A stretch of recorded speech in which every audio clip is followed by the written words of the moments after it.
warahmatullahi wabarakatuh. Perkenalkan, saya Ulfa Fitri Fazira dengan NIM A1D1 25029. Saya dari R004. Di sini saya akan menjelaskan tentang tata cara penyelenggaraan jenazah dalam Islam, mulai dari saat seseorang meninggal dunia, memandikan, sampai mengkafani. Nah, yang pertama, di saat seseorang meninggal dunia.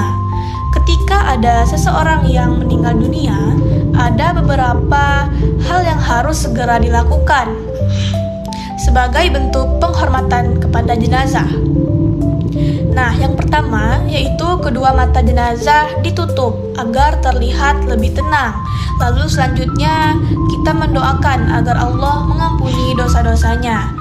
Selanjutnya, bagian dagu itu diikat ke atas supaya mulut dari jenazah ini tidak terbuka. Lalu, seluruh tubuh jenazah ditutupkan menggunakan kain panjang agar auratnya tetap terjaga. Nah, di dalam Islam, tentunya juga dianjurkan untuk menyegerakan pengurusan jenazah. Kenapa? Hal ini itu sesuai dengan hadis Rasulullah SAW yang berbunyi, segerakanlah kalian di dalam mengurus jenazah.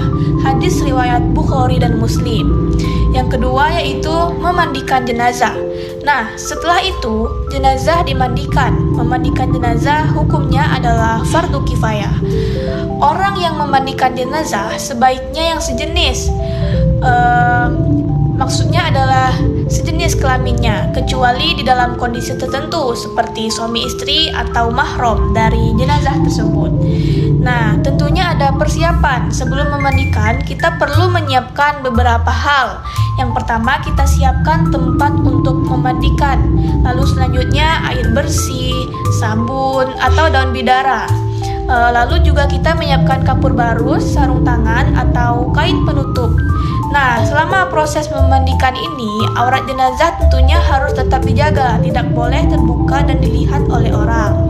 Nah, proses memandikan jenazah ini, jenazah tersebut diletakkan dalam posisi terlentang.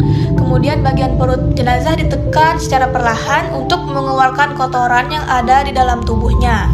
Lalu setelah dikeluarkan itu langsung dibersihkan. Setelah itu seluruh najis yang ada di tubuh jenazah dibersihkan hingga benar-benar suci. Kemudian jenazah tersebut diwudukan seperti orang yang akan melaksanakan sholat. Nah, dimulai dari wajah, tangan, kepala, hingga kaki.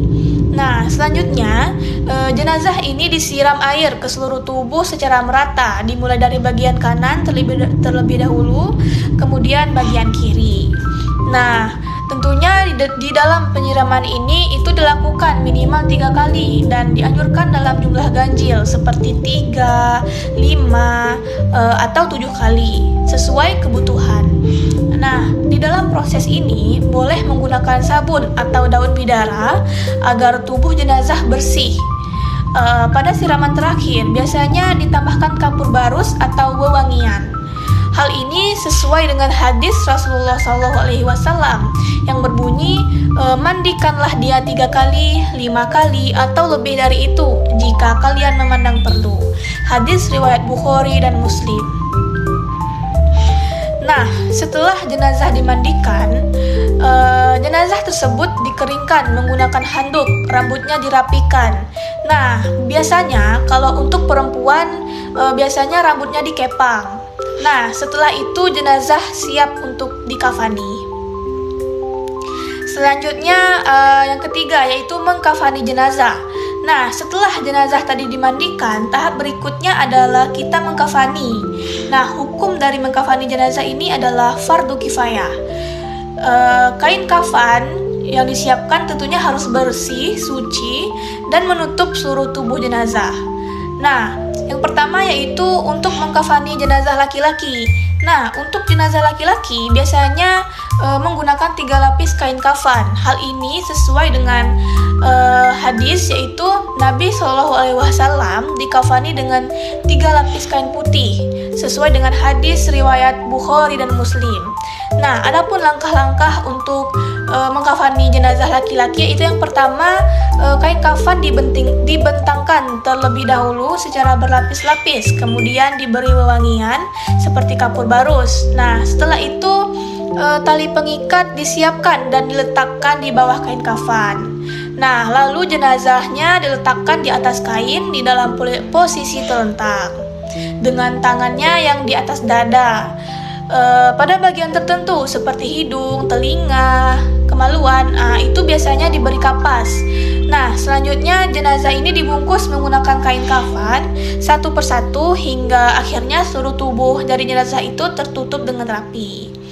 Nah, bagian terakhir yaitu diikat di beberapa bagian seperti kepala, dada, perut, lutut, dan kaki agar tidak terbuka. Nah, yang kedua itu mengkafani jenazah perempuan. Nah, untuk jenazah perempuan itu biasanya menggunakan 5 lapis kain kafan karena untuk menjaga aurat. Lapisan tersebut biasanya terdiri dari yang pertama itu kain pembungkus utama, lalu yang kedua ada kain sarung, ketiga untuk baju kurung, yang keempat untuk kerudung, dan lalu yang kelima itu untuk penutup luar.